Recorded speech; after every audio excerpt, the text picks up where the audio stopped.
রীতা তার শাশুড়ি সম্পূর্ণা দেবীকে ঘুম থেকে তুলে বলে, আচ্ছা মা, আপনারা কোন জায়গায় বাড়ি করেছেন বলুন তো?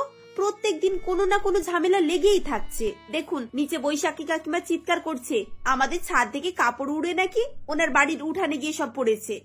আহা, এতে আমাকে ঘুম থেকে তোলার কি দরকার? ওকে গিয়ে বলো যে কাপড়ে ক্লিপ লাগানো হয়নি বলে উড়ে গিয়ে পড়েছে, সেগুলো তুলে আনবে।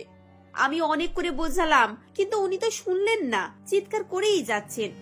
এবার আপনি কি ওনাকে চুপ করান। এই সকাল সকাল বাড়ির এত কাজের চাপ থাকে, এখন প্রতিবেশীদের কথা শুনে মাথা গরম হয়ে গেলে আমি আর কিচ্ছু করতে পারবো না, এই আমি বলে দিচ্ছি। এই সামান্য সামান্য ব্যাপারে তুমি যদি মাথা গরম করে ফেলো তাহলে কি করে আর হবে বলো তো? আচ্ছা ঠিক আছে, তুমি গিয়ে রান্না করো, আমি না হয় ওর সঙ্গে কথা বলে আসছি। কি ঝামেলা বাবা, সকাল সকাল ঘুম থেকে উঠে কোথায় একটু চা খাবো তা না, প্রতিবেশীর বাড়িতে গিয়ে ঝামেলা মেটাতে হচ্ছে। সম্পূর্ণা দেবী ঘুম থেকে উঠে বেজার মুখে প্রতিবেশীর বাড়ির দিকে যান। এদিকে রীতা তার স্বামীর সঙ্গে ঝগড়া করে, আচ্ছা পুরো শহরে কি থাকার মতো একটাও বাড়ি পেলে না তোমরা? এই এত ঘিঞ্জি জায়গায় আর লোকের ভিড়ের মাঝে কি করে মানুষ বসবাস করবে বলো তো? সারাক্ষণ হই চই চিৎকার চেঁচামেচি, আর বাড়িতে দেখো সারা বাড়িতে ড্যাম্প লেগে আছে, সারাক্ষণ কেমন একটা স্যাঁতস্যাঁতে ভাব। আমি তো আর এই বাড়িতে থাকতে পারছি না। রীতার স্বামী দেবনাথ তাকে অনেক বোঝায় এবং প্রতিজ্ঞা করে যে পরের বছরে নতুন বাড়ি কিনে দেবে, কিন্তু তাও রীতা তার কোনো কথা শুনতে রাজি হয় না।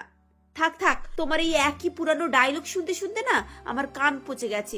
আজ 7 বছর ধরে তুমি সেই একই কথা বলে যাচ্ছ, নতুন বাড়ি কিনবে নতুন বাড়ি কিনবে, কিন্তু তোমার না নতুন বাড়ি কেনার কোনো রকম আগ্রহ আমি দেখতে পাচ্ছি না। আদেও তুমি নতুন বাড়ি কিনবে তো, নাকি আমাকে শুধু এসব উল্টো পাল্টাই বোঝাচ্ছ? তোমরা তো সারা জীবন এখানে এই পরিবেশে কাটিয়ে এসেছো, কিন্তু আমার পক্ষে এখানে থাকা এক মুহূর্ত সম্ভব হয়ে উঠছে না। বলি এত টাকা পয়সা রোজগার করছো কি শুধু ব্যাংকের অঙ্ক বাড়ানোর জন্য? যদি স্বামী তার স্ত্রী বাচ্চাদের সুখে না রাখতে পারে তাহলে এত রোজগার করে লাভটা কি বলতো? এভাবেই রীতা তার স্বামীকে একের পর এক নানান ধরনের ছোট বড় কথা শোনাতে থাকে। শেষে বিরক্ত হয়ে দেবনাথ একটি ব্রোকারের সঙ্গে কথা বলে। ব্রোকার তাকে নতুন বাড়ি তৈরির জন্য একটি প্লট দেখে দেয়। সবকিছু শুনে সম্পূর্ণা দেবী বলেন, কিন্তু বাবা, এরা যে জায়গাটা দেখাচ্ছে সেটা একেবারে নদীর ধারে। শহরে এত ভালো পজিশন ছেড়ে ওরকম ফাঁকা নদীর ধারে বাড়ি আমার জন্য একটু কেমন কেমন লাগছে। সেখানে লোকজন খুব কম হবে, খুব ফাঁকা ফাঁকা লাগবে রে বাবা। মা, ফাঁকা ফাঁকা লাগবে এই জিনিসটা তো খারাপ কিছু না। এখানে যে সমস্ত গন্ডগোল আর কাণ্ড ঘটছে না, তার থেকে নিস্তব্ধ ফাঁকা জায়গা অনেক ভালো। তাছাড়া এই শহরের ঘিঞ্জি জায়গাতে না সবসময় দূষণ আর কোলাহল। একবার ভাবুন তো, নদীর ধার মানে পুরো প্রাকৃতিক পরিবেশ, তার উপরে একটা শান্ত ভাব।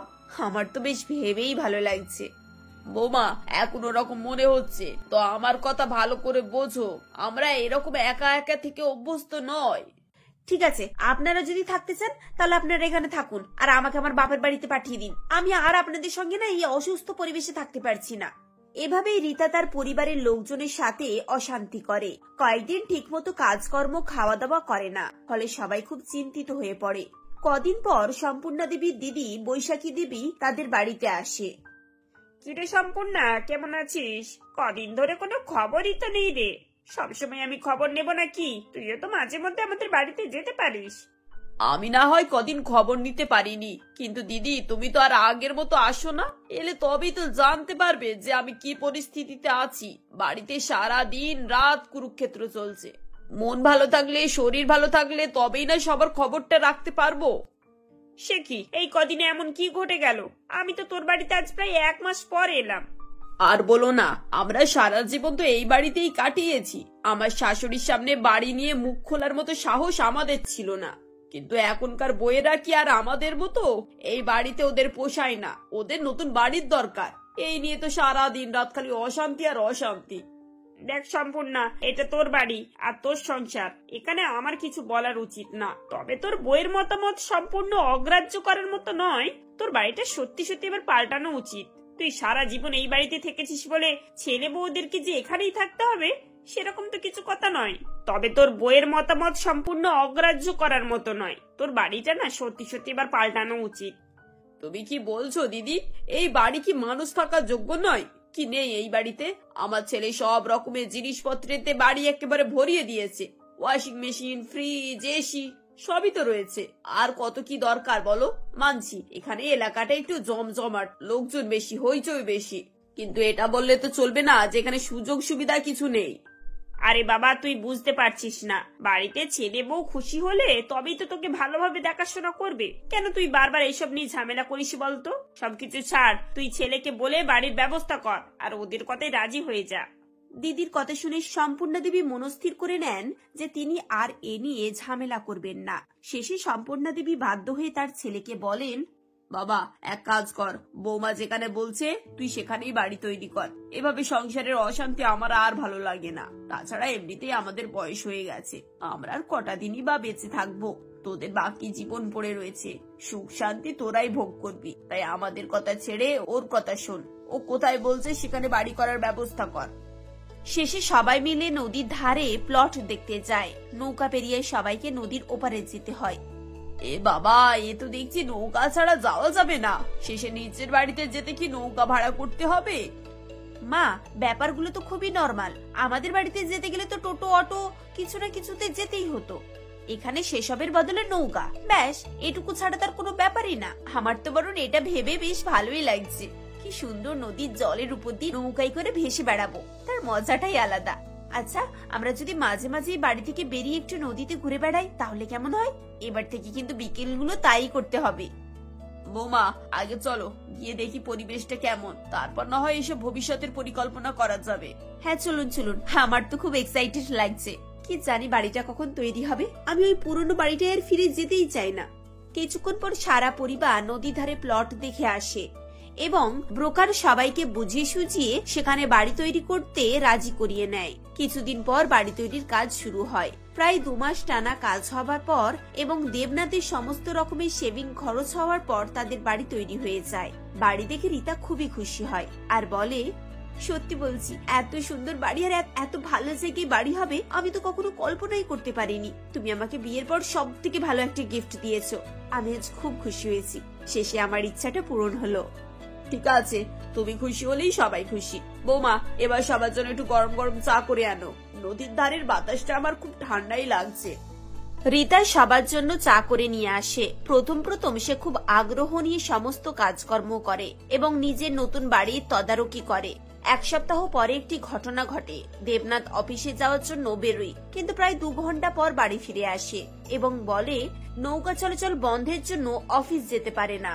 এভাবে ধীরে ধীরে বর্ষাকাল আসে এবং নৌকার ফেরি বন্ধ হয়ে যায়, যার ফলে বাড়িতে সমস্যা শুরু হয়। বাবা আমার জন্য গিয়ে একটু প্রেসারের ওষুধ আর সুগারের ওষুধটা নিয়ে আয়।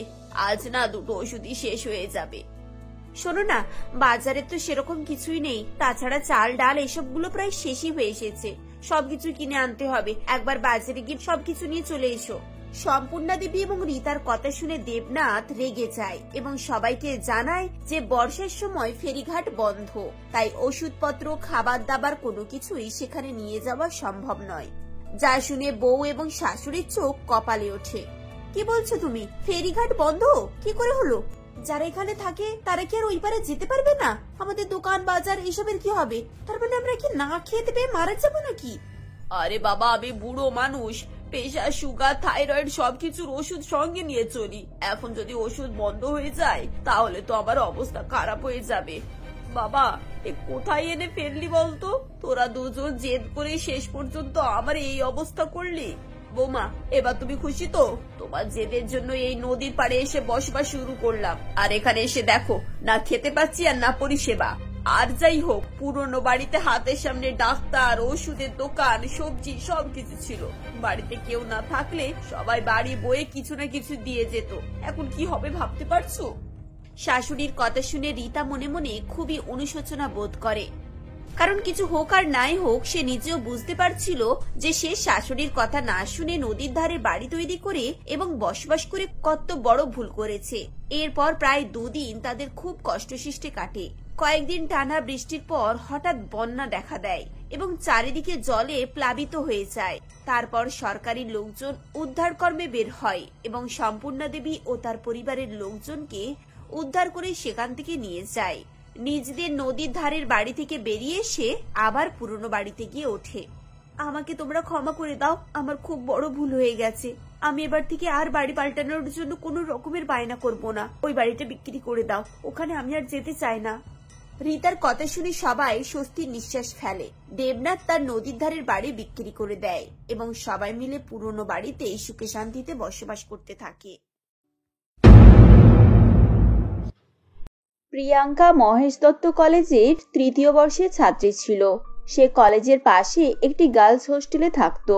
প্রিয়াঙ্কা খুবই সাধারণ, শান্ত এবং হাসি খুশি ধরনের মেয়ে ছিল, কিন্তু তার গায়ের রং কালো হওয়ায় হোস্টেলের মেয়েরা তাকে খুব একটা পছন্দ করত না।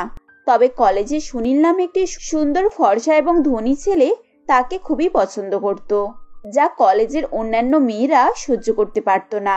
এমনই একদিন সুনীলকে প্রিয়াঙ্কার সঙ্গে দেখে মিতা নামের একটি মেয়ে বলে, এই মোহিনী, দেখ প্রিয়াঙ্কার হাত ধরে সুনীল কেমন দাঁড়িয়ে আছে। সুনীল কি করে এই কালো মহিষের প্রেমে পড়লো বলতো? আমি তো সেটাই দেখে অবাক হয়ে যাই। কলেজে এত সুন্দর সুন্দর আর কোটিপতি ঘরের মেয়ে থাকতে এই ছেলে শেষে কিনা প্রিয়াঙ্কার প্রেমে পড়লো। কি জানি বাবা, এটা তো কলিযুগ, এখন সবই সম্ভব। প্রিয়াঙ্কা তাদের কথা শুনতে পায় এবং সুনীলকে বলে, শুনলে তো সুনীল, ওরা কি বলছে? আমি নাকি কালো মহিষ। ওরা বলে আমি তোমাকে ফাঁসিয়েছি। আরে প্রিয়াঙ্কা, তুমি কেন ওদের কথায় কান দিচ্ছ? লোকে তো হাজার কথা বলবে। ওদের কথাবার্তা শুনে তোমার সব কথার উত্তর দিতে ইচ্ছাই যাবে না। কিন্তু ওরা তো ভুল কিছু বলছে না। তুমি সত্যি করে বলো, কলেজে তো সুন্দরী আর ধনী মেয়ে থাকতে শেষে তুমি আমার মতো একটা কালো গরিব মেয়েকে কেন পছন্দ করলে? কারণ তুমি হচ্ছে সবার থেকে আলাদা। আমার রূপ বা অর্থ কোনোটাই চাই না প্রিয়াঙ্কা। আমি তোমার সঙ্গে বন্ধু করার পর জানতে পেরেছি তুমি কত ভালো মনের মানুষ। আমি তোমার মতোই একটা জীবনসাথী খুঁজছিলাম। আমি সত্যি বলছি, তোমায় না খুব ভালোবাসি। আসলে সুনীল সত্যি কথাই বলছিল। সুনীল খুবই ভদ্র এবং বুদ্ধিমান ছেলে ছিল।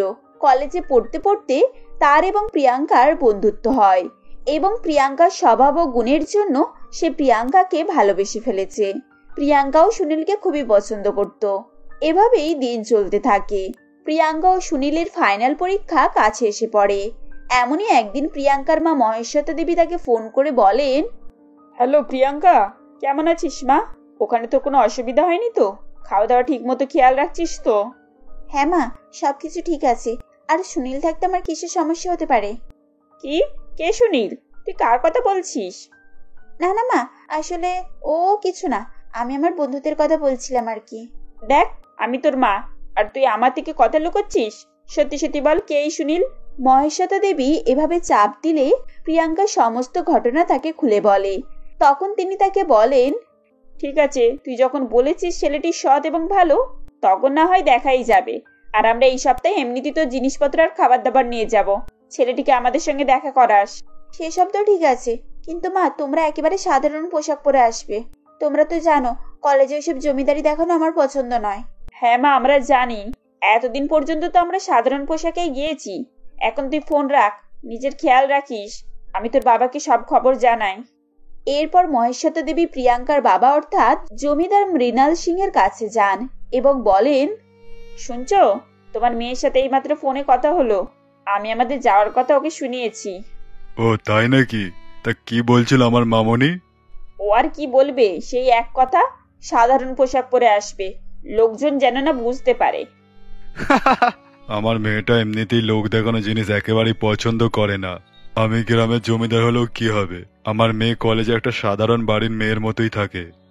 সেসব তো ঠিক আছে, আমাদেরকে ওর বিয়ের ব্যাপার ভাবতে হবে। ও কলেজে একটি ছেলেকে খুব পছন্দ করে, আমাকে সেই ইঙ্গিতই দিয়েছে।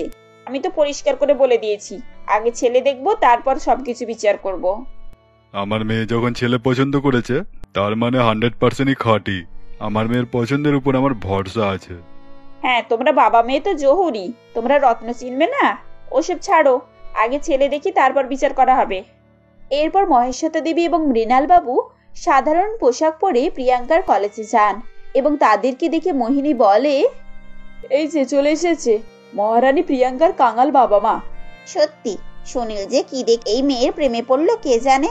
আমার তো সন্দেহ হয়, ও চোখে ঠিকঠাক দেখতে পাই তো। প্রিয়াঙ্কা তার বাবা মাকে দেখে দৌড়ে আসে এবং তাদেরকে প্রণাম করে। সুনীলও সঙ্গে সঙ্গে তাদের প্রণাম করে। এইসব দেখে মৃণাল বাবু এবং মহেশ্বতা দেবী মনে মনে খুবই খুশি হন। এরপর তারা সুনীলকে বসিয়ে তার সঙ্গে কথাবার্তা বলেন। মৃণাল বাবু বলেন, বাবা সুনীল, তুমি আমার মেয়েকে সুখী রাখতে পারবে তো? আঙ্কেল, আপনি একেবারে চিন্তা করবেন না।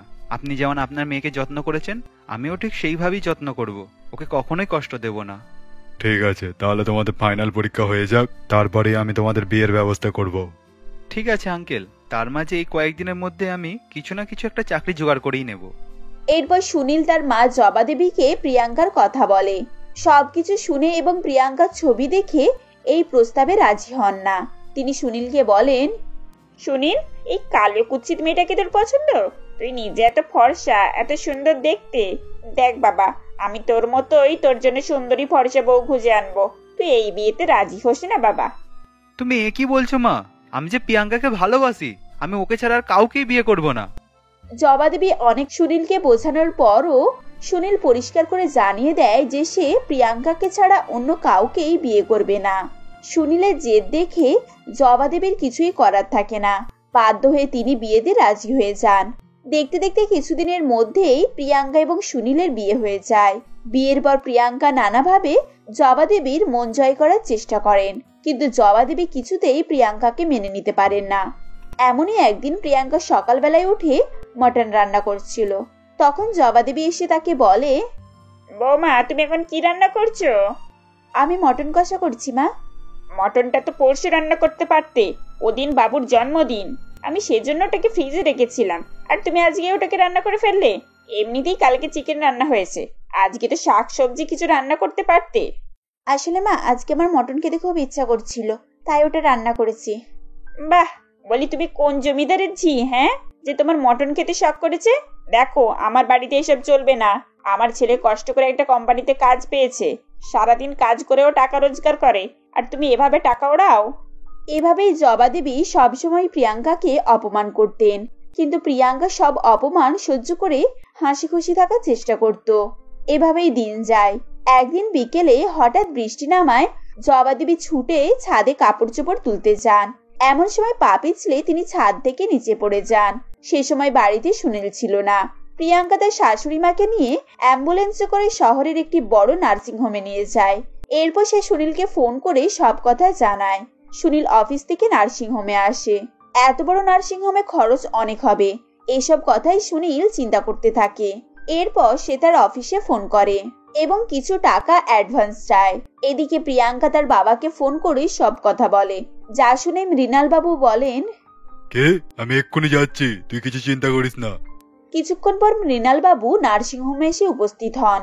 তাকে দেখে নার্সিং হোমের ডাক্তারবাবু বলেন, আরে প্রেসিডেন্ট স্যার, আপনি? হ্যাঁ, ডাক্তার ঘোষ।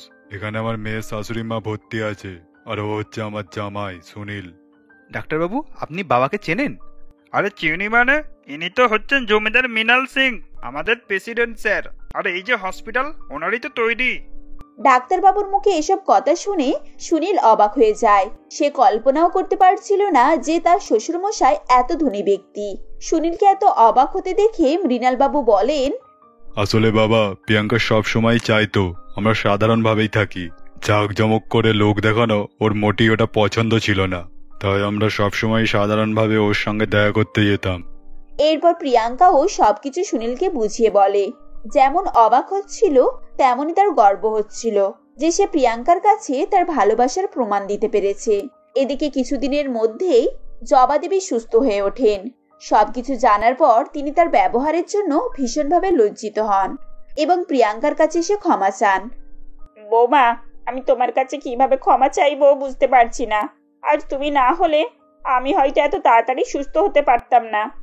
আপনি এভাবে বলবেন না মা, আমি কখনোই আপনার কথায় রাগ বা কষ্ট পাইনি। তাছাড়া প্রত্যেকটা মাই তো তার ছেলের জন্য সুন্দরী বৌমা খোঁজে, আর আমি তো একটি কালো মেয়ে, এতে আপনার কোনো দোষ নেই। তুমি এভাবে বলো না মা, আমি আমার ভুল বুঝতে পেরেছি। উপরওয়ালা যাকে যেমন রূপে পৃথিবীতে পাঠিয়েছেন সেটাই তার সৌন্দর্য, এতে মানুষের কোনোই হাত নেই। তাছাড়া তোমার সৌন্দর্য তোমার মনের মধ্যে আছে। যাক, এবারে তাহলে তুমি ওর মনের সৌন্দর্যটা দেখতে পেয়েছো, এতেই আমি খুশি। এভাবেই জবা দেবী তাদের কাছে ক্ষমা চান এবং এরপর তিনি সবাইকে নিয়ে সুখে শান্তিতে বসবাস করতে থাকেন।